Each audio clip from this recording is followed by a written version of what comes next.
मलाई बिर्सक्यो तपाईँको नारायण के हो बोधनारायण हजुर अनि यसपालि भोट चाहिँ केमा हान्ने हो जय माटो ए होइन होला हो र घन्टी हो घन्टी ल भयो घन्टीमा हान्ने र माटो छ त माटोको छ त त्यहाँतिर त क्रेज त माटोको देखिन्छ त सबैजना गइसक्यो यार फोटो खिच्ने होला फोटो खिच्न अनि माटोको क्रेज छैन र त्यतातिर त सुनसरीमा अहिले त छैन क्रेज माटोको अनि अहिले त त्यही काङ्ग्रेस एमाले घन्टीतिर गइरहेछ हो र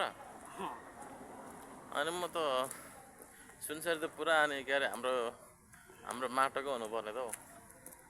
अब उतातिर तलतिर गएको छैन नि त अहिले कता सुनसरीतिर गएको छैन उता तलतिर मधेसी लाइनतिर धरानतिर मात्रै त्यसो भए आज उसले